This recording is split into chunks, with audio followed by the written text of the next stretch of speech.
Chapter 7, Excerpts from Alpha City Life. A growing and marked separation occurred between the resort aspects of Alpha City and the resident society that was developing alongside it. Income from guests covered resort expenses, but profit was now used to expand the resident side of this project. Facilities to internally produce textile, wood, metal, and plastic products, as well as electronic components, were planned and built. The residents became skilled at fashioning and manufacturing the products used regularly in daily life. Everyone became jack of all trades. However, everyone also had their special talents, areas where they enjoyed a particular expertise, and this was utilized effectively. The resort guests were able to freely explore the resident areas of Alpha City as well as the resort proper. This became just as popular as the resort attractions. The resident community had its own special charm, and guests could mingle with other residents and get a first-hand feel of their cooperative community lives. Guests could also visit and tour all of the resident production facilities and even choose to participate, getting a hands-on experience in producing some of the many products fashioned on site. We learned this from the writings of a resident. Quote, "There are some excellent resident cooks here, talented in the culinary arts. They are always experimenting with new ideas and styles to the delight of guests and residents. Of course, I don't particularly care for everything I've had, but I never go hungry, and my appreciation for various types of cuisine has expanded.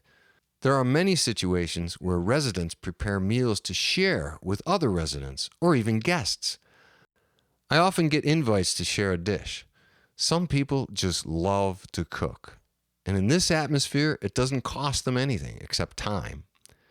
Sometimes several residents prepare something that gets passed around and judged by the other participants and general diners. There are useful and comic critiques of the various dishes, voting takes place, and awards are handed out with lots of laughs and a great deal of lively conversation. I've even seen instances where a guest will even choose to participate as one of the chefs.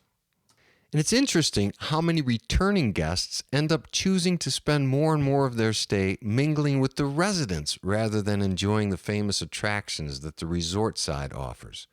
End quote. And here's an excerpt of a guest of Alpha City corresponding with a friend. Quote, "I thought these on-site apartments were going to be like dormitories or something. You know, real communal living where 2 or 3 or 4 people share a common room, a kitchen, and a bath with private bedrooms off the common room. But that is not even close. These are private, wonderful apartments. I've included some pictures.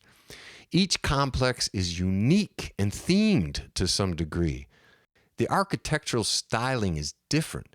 The shapes and angles are different. The layouts are different. The color themes are different. The entire landscape is different. Each one is like walking into another world. As a resident, I would have a hard time deciding which one to live in. I guess the residents feel the same way as well because apparently there's a great deal of mobility between the different complexes. Many residents freely move to different complexes every so often for a change of pace. It's a great place to live as a young single person. However, there are also residences designed to accommodate families as well. If you have a family, your children are bused to the surrounding local schools. Everything is so clean and well kept. Residents take a great deal of pride, ownership, and responsibility for this environment of theirs.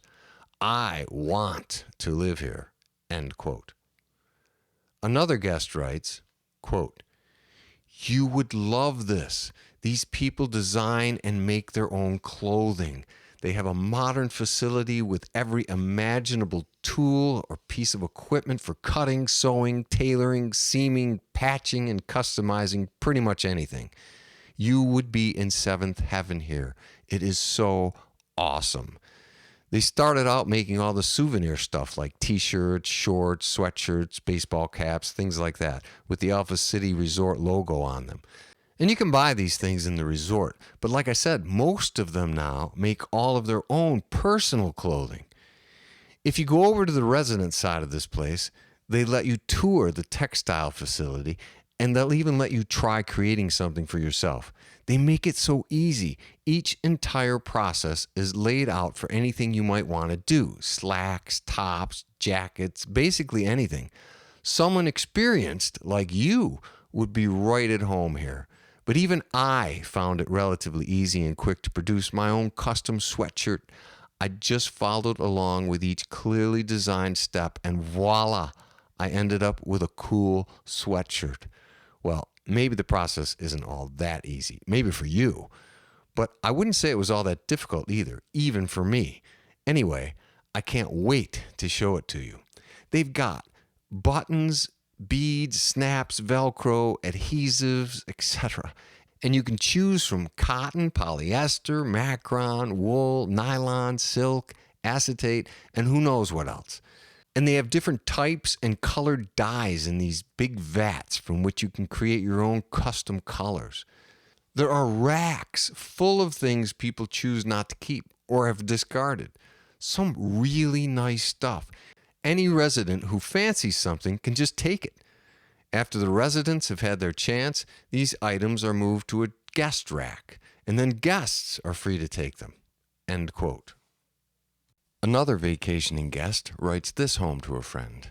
Quote, "There's an impressive woodworking facility in the resident section for residents to produce things they need or want. The facility is stocked with most everything needed to build any sort of wood item you can think of: small figurines, plaques, picture frames, furniture, skis, even musical instruments if you have the skill. There are residents here who have made their own guitars. Some of the components, like the machine heads, frets, and special woods, have to be purchased off-site, but the construction is done entirely at the facility.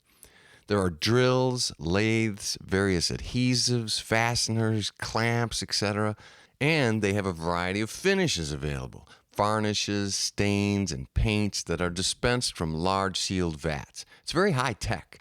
You can create the color or shade you want on a computer and input the square footage of the surface you need to cover, along with other pertinent information like the material or type of wood you're covering, and it calculates what vats to access and in what quantities.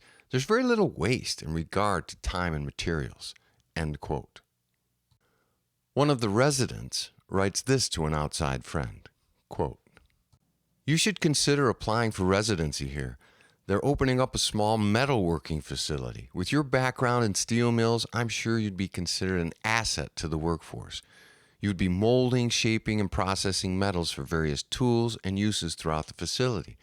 I've worked a bunch of different positions since I've been here. Specialization isn't considered a primary strategy like in the outside world.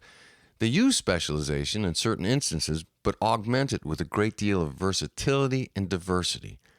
They're looking for people who are committed to this kind of environment. That's the most important thing, and I think you'd fit in very well." I keep saying they like there's some elite corporate management that is running the show, and although I guess that is true to some extent, the atmosphere is far more like a group effort. Instead of they and their way of doing things, it feels more like we and our way of doing things. We're not referred to as employees anymore, but as residents. And because of that, people tend to go the extra mile and help out where they can, even when they aren't working a shift. There is ample opportunity to try whatever you want. Residents are constantly moving around and trying different jobs, helping to train each other as they go. Those who are proficient help those who are new. End quote. This last correspondence shows a shift taking place within Alpha City, from a hierarchy of management employee to one of group consensus, where everyone is on a more or less equal footing. This began to be more and more important as the society became increasingly cooperativist in nature. A resident now explains one of the group projects. Quote, "Several residents had a desire to play billiards. There were no billiard tables in Alpha City at this time, so as a group, we researched how billiard tables were constructed. We obtained as many of the materials as we could from within Alpha City and then purchased the rest from outside sources. We volunteered our time and labor fashioning the billiard table. The equipment and tools needed for this were already available at the various on-site facilities. Of course, there were many mistakes and redos, but overall the experience was very exciting and satisfying, and really quite fun. When it was finally finished, we had our first table, and there was a tremendous feeling of accomplishment, not just individually, but as a group. Each of us designed and fashioned our own cue sticks at the woodworking facility. As the project progressed, others would find out about it and ask to join in and help out. So the initial group grew. And before the first table was done, many of the members began a second table. And having learned from the trials and tribulations involved in making the first table, the second table came together in far less time than the first, and the quality improved. At present, we have 3 completed tables and a 4th on the way.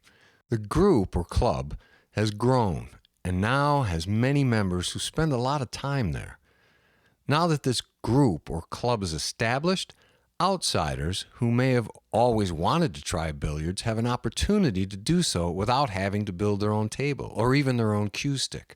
Many of the regular members have a collection and are more than willing to let newcomers borrow them. At first, the tables were set up in one of the resident lounges, but soon after we established this new activity, and once it was obvious that it had a great deal of resident interest, the construction and building sector of the workforce, in which a bunch of us happened to be participating at that time, was requisitioned to build a billiard hall as a resident facility. Now this activity is enjoyed by residents and guests alike, and more tables are being built and added as its popularity increases. Table tennis enthusiasts have done the same thing for their sport. In fact, they did it before we did. That's what gave us the idea." End quote. There's a tremendous amount of correspondence documented of residents proudly relating the personal satisfaction they felt after fashioning their own equipment or artifacts for whatever particular pastime they enjoyed. We see numerous accounts of, "I made my first tennis racket today," or "I made my first pair of football cleats today," or "last week I made my own set of acrylic paints, brushes, easels, and 5 new canvases for my oil painting." Musical instruments, special equipment for sports, art supplies, circuitry for electronic gaming enthusiasts, cooking utensils for the culinary arts, and other necessities for a variety of leisure activities were being handmade by those in groups or clubs where members shared interests. The proficiency of the residents improved over time to where the quality of these products were competitive with similar products produced in the outside world. This was significant because eventually Alpha City needed to expand its sources of income. As the residents started to outnumber the guests, revenue gained from guests would no longer be sufficient to support this expanding, growing community. Various resident-produced products were being explored and considered for sale off-site to the surrounding community and eventually to the general Belgian public. Over time, this even led to international sales. Residents began adapting and refining their production procedures to accommodate the larger quantities needed for off-site sales. One of John Chandler's grandchildren, Martin Chandler, now a senior and core league member, explains this change further. Quote, "Alpha City had come a long way, but was still and would always be, to a greater or lesser degree, dependent on outside industries, and this would always cost money. It was never the League's goal to isolate Alpha City from the rest of the world, but to create a unique sub-society within the mainstream society, serving to demonstrate what could be achieved and what life would look like when people were willing to cooperate and pool resources to create a community in which individuals were free from internal commerce and personal expenses. Residents began producing a wide variety of high-quality products that were versatile and durable. Production overhead was low in comparison to outside competitors due to no labor costs. Additionally, Alpha City was able to attain much of its materials at cost, either from Graygon affiliates or buying in bulk, so products could be competitively priced, undercutting outside producers by a significant margin without sacrificing quality. End quote. Alpha City products rapidly gained a very favorable reputation and soon were in demand. Over time, they became a best-selling brand, not only domestically but internationally as well.